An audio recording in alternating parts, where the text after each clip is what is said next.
ओम नमस्कार। मैं captain Rajendra Singh, certified yoga teacher and evaluator, आपके सामने फिर उपस्थित हुआ हूँ योग के एक नए सत्र के साथ। और हम आज अभ्यास करेंगे और सीखने का प्रयास करेंगे सूर्य नमस्कार।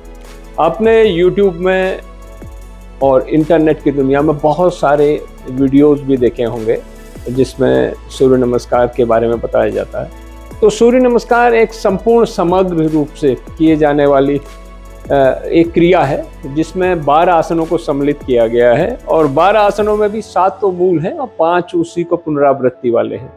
तो इनको करने से पहले थोड़ा सावधानी आप रखेंगे कि पहले मैंने जैसे अब पहले पुराने वीडियोज़ में बताया है कि योग का सत्र कैसे प्रारंभ करेंगे। आप पहले अपने आप को आपने सुषुम्ना में पहले प्रार्थना की, फिर सुषुम्ना में व्यायाम किए, फिर उसके बाद जब आप मानसिक और शारीरिक तौर पे तैयार हो जाते हैं तब आप करते हैं सूर्य नमस्कार।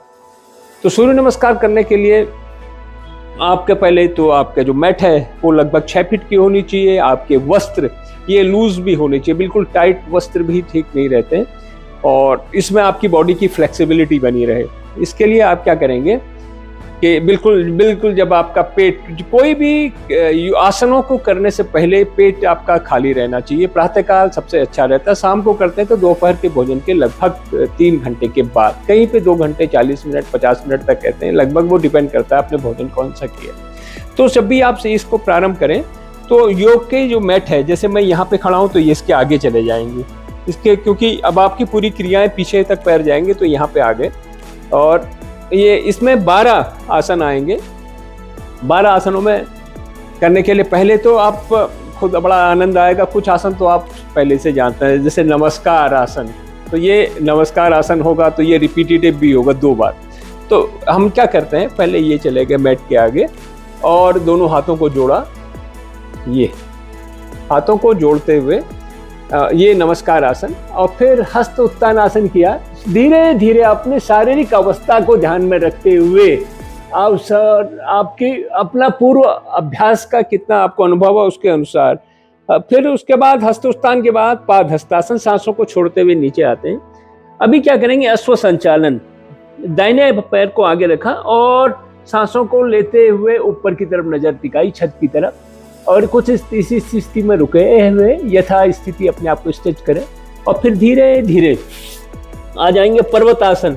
अब यहाँ पे ध्यान रखना पड़ेगा कि आपकी एड़ी हवा में है, घुटने आपके सीधे होने चाहिए और जो सिर है दोनों हाथों के बीचों बीच, जितना घुटना आपकी नाक जितनी नजदीक आए घुटनों के वहां तक करें। फिर धीरे धीरे आप क्या करेंगे, अष्टांग नमन आसन की, पर्वतासन के बाद अष्टांग नमन आसन, और सांसों को छोड़ते हुए ये यहाँ पे इस स्थिति में रुक गए। नाभि का जो क्षेत्र है वो करीब 6 से 8 इंच ऊपर रहे। यहाँ पे देखेंगे कि मेरे पूरे पैर जो हैं, पैरों की स्थिति देखिए, घुटनों की देखिए, छाती और थोड़ी की। फिर पैर के जो नाखून हैं उनको रगड़ते हुए, और ये आपका जो है आप ऊपर की तरफ देखेंगे, पूर्ण भुजंगासन। इस स्थिति में कुछ देर रुके और फिर उसके बाद वापस आ जाएंगे पर्वतासन। एड़ी उठी हुई, घुटने सीधे करिए। ये अब दूसरा पैर आगे आ जाएगा आपका पर्वतासन के बाद अश्व संचालन। अभी बायां पैर आगे। अब यहाँ पे स्थिति को देखिए, आप यथाशक्ति करेंगे और ऊपर की तरफ नजर टिकाएंगे और फिर दोनों हाथों को आगे, ये दोनों हाथों के बीचों बीच में दोनों पैरों को ले आए, घुटने को सीधा किया, पाद हस्तासन। अब सांसों को लेते हुए पीछे की तरफ जाएं जाएं जाएं जाएं और जहाँ तक जाते हैं यहाँ पे जाएं, हस्त उत्थान आसन। फिर इसको हाथों को यहाँ पे लाएं, ये मिला लें, और इस प्रकार आपका सूर्य नमस्कार का एक चक्र पूरा हो जाता है। ये आपका हुआ, फिर साइड से नीचे आ जाते हैं। तो ये हमने आज किया सूर्य नमस्कार। सूर्य नमस्कार करने से आपका संपूर्ण सर्वांगीण आपका व्यायाम हो जाता है और जिससे आपका एकाग्रचित्तता बढ़ती है और शरीर फ्लेक्सिबल हो जाता है। तो आज के सत्र में यही। धन्यवाद। जय हिंद। वंदे मातरम।